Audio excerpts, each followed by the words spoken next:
실패를 발판 삼아서 네. 재정비를 한다면 잘 될 수도 있겠지만 사실 또 어떤 측면에서 보면 한 번 실패를 했기 때문에 회의적인 시각을 갖게 되는 것도 사실이거든요. 과연 모멘텀이 될 수 있을지 아니면은 정말 악재로 작용할지 의구심이 드는 상황인 것 같습니다. 리스크 요인은 어떤 것들이 있나요? 일단 리스크 요인은 한번 실패했기 때문에 또 망하면 어떡하나 이럴 수가 있는데 KT그룹의 어떤 시가총액이나 사이즈를 보면은 사실 뭐 500억 정도의 투자는 제가 보기에 금액적으로 했을 때는 그렇게 부담 가는 건 아니다 말씀드리겠고요. 가장 아까 제가 그런 말씀드렸지 않습니까? KT 뮤직 자체가 KMP 홀딩스를 인수하면서 일단은 제일 첫 번째 음원 시장을 어떻게 독점적으로 공급할 수 있는 기반을 다졌기 때문에 오히려 나머지 영화나 컨텐츠, 게임 사업 쪽에서는 오히려 실제적으로 긍정의 시그널이 나올 것이고요. KT가 실제적으로 게임에 진출한다고 자체적으로 게임 회사를 만들지는 않겠죠. 아무래도 국내에 상장되어 있거나 비상장된 게임 회사를 인수하는 방식으로 들어갈 가능성이 많습니다. 그렇게 됐을 때는 전체적인 흐름에서 봤을 때 사실 저는 긍정적이다 보는 것이고요. 실패 유무를 떠나가지고 가장 중요한 거는 접근 자체입니다. 과연 KT가 만약에 뭐 파란 서비스를 다시 살리는, 즉 인터넷 포털 사이트를 다시 살리는 쪽에 투자를 했다면 이건 힘든 것 같습니다만은 지금의 트렌드가 내수주 소비 트렌드 그리고 컨텐츠 미디어 트렌드이기 때문에 그 관점에 KT가 실제적으로 돈을 쏟아붓는다. 그리고 KT는 상당히 많은 전국적 인프라를 갖고 있기 때문에 그 부분을 봤을 때는 저는 개인적으로는 사실 성공 가능성에 좀 점수를 두겠습니다. 전체적으로 인프라가 있는 기업들 같은 경우에는 새로운 사업에 진출했을 때 성공할 확률이 높습니다. 왜냐하면 기존에 있는 판로가 있기 때문인데요. KT에서 새로운 사업에 대해서 미래를 보고 진출하고 있는데 주주 여러분들을 위해서라도 꼭 성공해서 좋은 성과를 내셨으면 좋겠습니다. 다음 이슈 한번 넘어가 보겠습니다. 네, 종목 중에서 또 APA 시스템의 여러 가지 이슈가 좀 겹친 것 같습니다. 최근 이 기술 유출 파문으로 인해서 주가가 크게 조정을 받았었죠. 삼성과의 협력이 깨지는 것 아니냐 이런 우려감을 키워나갔었는데요. 그런데 어제 같은 경우에는 또 11%대 상승률을 보였었네요. 팀장님 어떤 재료가 나온 건가요? 네, 그렇습니다. 저도 사실은 그 AP 시스템이 지난 10월 달 정도에 OLED 기술 유출 관련해서 하한가를 가서 급락한 이후로 사실 솔직히 말해서 관심 종목에서 뺐었습니다. 뺐는데 어제 보니까 갑자기 상한가까지 올라와가지고 이게 뭔 일이 있나 싶어서 좀 조사를 해봤더니 뭔 일이 있습니다. 뭔 일이 있는데 그걸 좀 분석을 좀 해드리면요. 오늘은 조금 쉬고 있는 것 같은데요. AP 시스템이 사실 지난 10월 같은 경우에 삼성 아몰레드 기술의 어떤 중국 유출 때문에 사실 검찰 조사 좀 이야기 나왔었고 그런 관점에서 실제적으로 주가가 하한가를 가는 그런 흐름이 있었습니다. 그리고 또 하나가 삼성과의 어떤 관계가 끊기지 않겠느냐 그런 이야기 나왔었죠.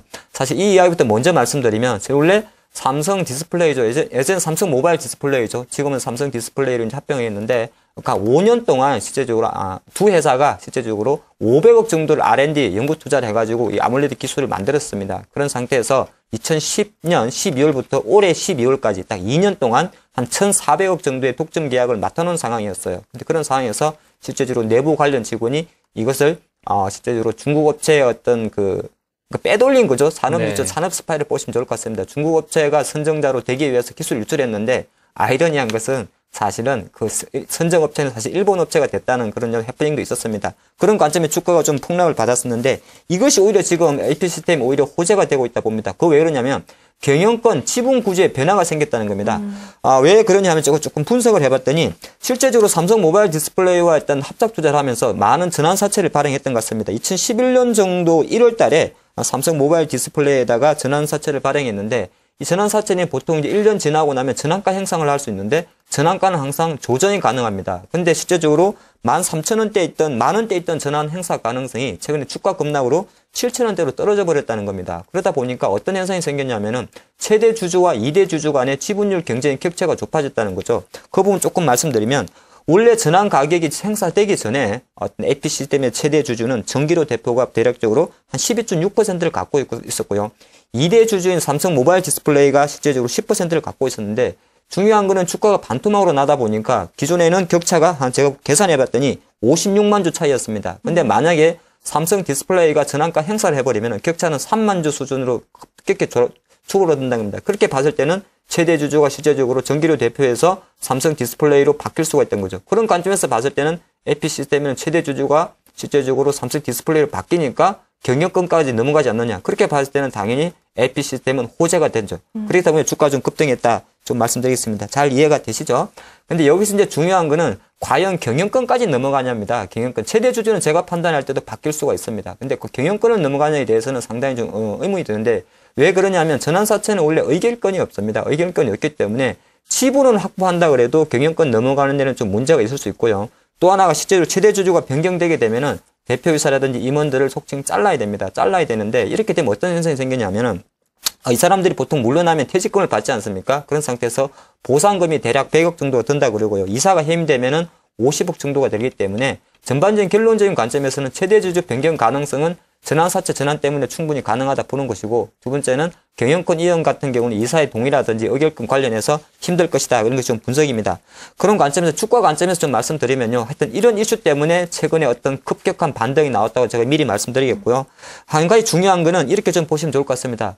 사실 저도 그 기술 유출 기사를 좀 봤더니 실제적으로 기술 유출은 바로 작년 9월 달에 생겨난 이야기고요. 사건 보도 자체가 1년여 만에 났다는 것이고, 또 하나가 1,400억 정도의 어떤 그 매출 자체를 올해 12월 달까지 이미 삼성 디스플레이와 합의를 해놨다는 겁니다. 즉, 그 말 자체는 AP 시스템의 올해 2012년도 실적에는 영향이 없다는 겁니다. 그런 관점에서 봤을 때 지금 사실 만원 밑에 있는 주가 단순하게 봤을 때는 좀 싸다 볼 수 있는 것이고요. 물론 부정적으로 봤을 때는 실제적으로 그러면 2013년에 대해서는 어떻게 할 것이냐. 실제적으로 그 계약이 끝나기 때문에 그거에 대해서는 사실 리스크가 있다는 겁니다. 결론적으로 말씀드렸을 때 지금 현재 AP 시스템의 주가 자체는 10,000원대 있다가 8,000원대까지 떨어졌던 거는 기술 유축 단기 악재 때문에 수급 때문에 빠졌고요. 올라가는 흐름 자체는 실제적으로 한 9,500원까지 올라간다 그래도 최대 지주 변경 모멘텀으로 갈 것입니다. 하지만 장기적 관점에서는 사실 12,000원 돌파는 힘들다고 봅니다. 왜 그러냐면은 어차피 삼성 디스플레이와 어떤 수주 목표 자체가 올해 12월달로 끝나기 때문에 2013년도에 대해서는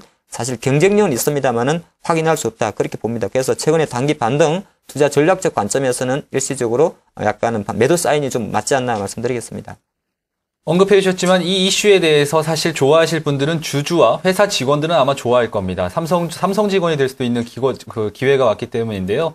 단순히 경영진들은 사실 좋아할 만한 뉴스는 아니죠.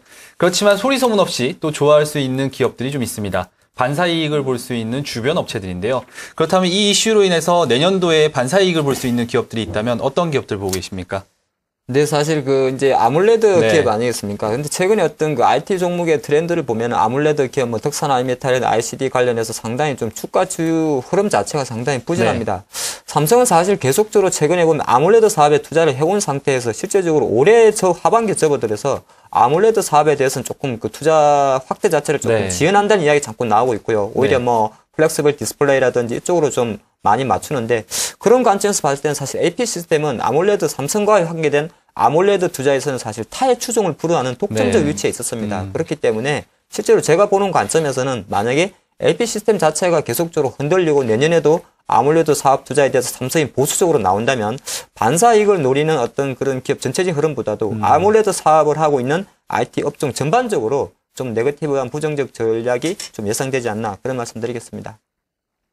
AP 시스템 이슈를 통해서 아몰레드 전체 업황에 대한 이야기를 해봤습니다. 국내 IT 기업들 중에서 중소형 기업들은 사실 살펴보면 대기업 임원 출신이거나 대기업에서 분리돼서 나온 기업들이 생각보다 많습니다. 그래서 투자를 하실 때 항상 꼼꼼하게 체크하셔야 하는 점은 대기업과 그 중소형 기업 간의 관계를 얼마나 가지고 있는가를 잘 살펴보셔야 되는데, AP 시스템도 유효합니다. 같이 한번 살펴보시면 도움이 되실 것 같습니다. 네, 자, 다음 이슈로 넘어가 볼게요. 우리 대선이 이제 한 달 앞으로 다가왔습니다. 연초부터 정치 떼마주가 우리 시장을 정말 뜨겁게 달궜었잖아요. 가지고 계신 분들은 언제쯤 빼야 될지, 또 한 달 안에 수익을 내고 싶으신 분들 새롭게 편입해도 될지 고민이실 것 같습니다. 한 번쯤 이제 이 시점에서 다시 한번 대선 테마 관련주들 정리를 해봐야 될 것 같습니다. 팀장님, 대선 관련주 전략을 어떻게 세우는 게 좋을까요? 네, 제가 지금 보면은 아마 이제 대선 테마주 하시는 분들은 정권 뉴스보다도 YTN이라든지 경제 뉴스를 더 많이 보는 것 같습니다. 과연 문이 안으로, 아니 문으로, 언제 하냐 이겁니다. 언제 하는 것이고, 항상 보면은 또 저도 같이 보고 있는데요. 과연 새누리당의 반응은 어떨까, 이런 이야기 보고 있는데, 워낙 이제 대선 테마주의 흐름 자체가 사실 시장, 테마주 하시는 분들한테는 늘 설렌다는 겁니다. 하지만 결과론적으로는 사실 과거 데이터만 놓고 보면 그 설렘 자체는 참혹함으로 다가왔더라, 그런 말씀을 제가 미리 말씀드리겠고요. 지금 현재 사실 속칭 말해서 대선 테마주 하시는 분들은 약간 불나방이라는 이야기를 좀 많이 합니다. 왔다 갔다 한다는 거죠. 그런데 보면 확실하게 이제 11월 접어들어서 사실 지난 6일입니까? 6일 날 이제 민주당 문재인 후보와 안철수 후보가 실제적으로 야권 단일화에 대한 논의를 해보자, 그렇게 이야기를 했고, 오는 25, 26일 날 후보 등록 전에 그것이 좀 하자, 그런 이야기 나오다 보니까 중간중간에 실제적으로 약한 단일화 관련해서 뭐 양측 테마주를 할 수 있는 종목들이 등락을 보이는데 결과로 놓고 보니까 사실 아직까지는 아마 제가 뭐 시세 다 보진 않았습니다만은 그 11월 6일하고 오늘이 11월 14일인데 8일 동안에 오히려 주가는 더 밑에 있지 않나 그렇게 보겠습니다. 시장이 내려가서 밑에 내려간 거 꼭 그렇게는 보시면 안 되고요. 큰 그림 흐름 자체에서 이제는 거의 속칭 말해서 끝물이라는 겁니다. 끝물이라는 거 좀 생각하셔야 될 것 같고요.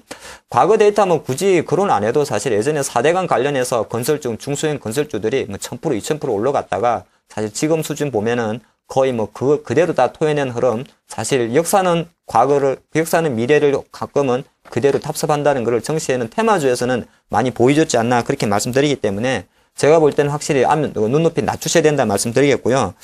전반적으로 보면은 투자 전략은 좀 간단합니다. 제가 볼 때 지금 바로 당장 한 번 정도는 반짝할 겁니다. 어디에서요? 민주당에서 실제로 약간 단일화 이야기가 딱 나왔을 때. 하지만 그 테마주들이 과연 며칠까지 갈지에 대해서는 사실 누구도 장담 못한다 그런 말씀드리기 때문에 뭐 현재 수준에서 계속 비중을 늘리는 거 아니 나는 물리더라도 12월 19일까지는 가져갈 거야 그런 생각하시는 것보다는 12월 19일에는 오히려 올바른 투표하는 데 더 신경을 쓰라고 좀 말씀드리겠고요.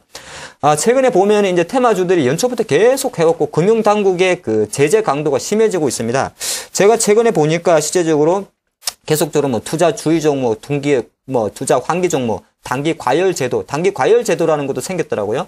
11월 15일부터 단기 과열 제도가 생겼는데 그건 뭔 제도인 거 보니까 실제로 주가가 단기간에 20% 이상 뭐 급등하게 되면은 한 3일 정도는 30분 단위로 단일가 거래를 시키더라고요. 그런 흐름 자체 나왔다는 것 자체는 지금 같은 경우는 사실 테마주에 대한 어떤 규제 자체가 강화된다는 겁니다. 그런 관점에서 쉽게 말해서 내가 종목이 급등했다고 좋아할 게 아니라는 겁니다. 최근 급등했는데 그게 투자 과열 종목으로 지정되면 한 2, 3, 4일 거래가 묻힐 수가 있기 때문에 그 부분 생각해 주시고요. 뭐 대주주들 임원들이 제일 먼저 알지 않겠습니까? 미래산업, 써니전자 지금의 주가가 사실 고점 대비해서 하락한 거는 개인 투자가들이 많이 팔아서보다도 항상 고점에서 대주주들 임원들이 먼저 팔았습니다. 왜냐하면은 이 인맥으로 관련된 사실 그 대선 테마주들은 대주주 임원들은 먼저 압니다. 우리 회사 솔직히 아직 속빈 강정인데 주가 왜 이리 올랐지? 이번 기회에 돈 팔아가지고 나중에 신규 투자해야지 그런 생각 충분히 할 수 있습니다. 그렇기 때문에 이미 대주주 임원들도 주가에 대해서는 처분을 들어갔기 때문에 우리 착한 개인 투자가 괜히 물리지 말자 그런 말씀 드리겠고요. 늘 드리는 말씀이 뭐 투자의 판단은 우리 투자분이 할 것 같습니다만은 제가 판단할 때는 지금 뭐 대선 어떤 중간중간에 한두 번 정도 등락은 나올 것 같습니다만은 뭐 12월 19일까지 무조건적으로 한번 가져가 보자는 식의 어떤 무리한 투자는 결과적으로는 개미들의 무덤이 될 수 있지 않나 그렇게 말씀드리겠습니다. 네, 정치 테마주 흔히 시한폭탄으로 비유가 되고 있습니다. 이 막연한 기대감이 한순간에 막대한 피해를 불러올 수도 있다는 점 항상 명심하셨으면 좋겠네요. 네, 지금까지 하창봉 팀장과 함께했습니다. 오늘 말씀 감사합니다. 감사합니다.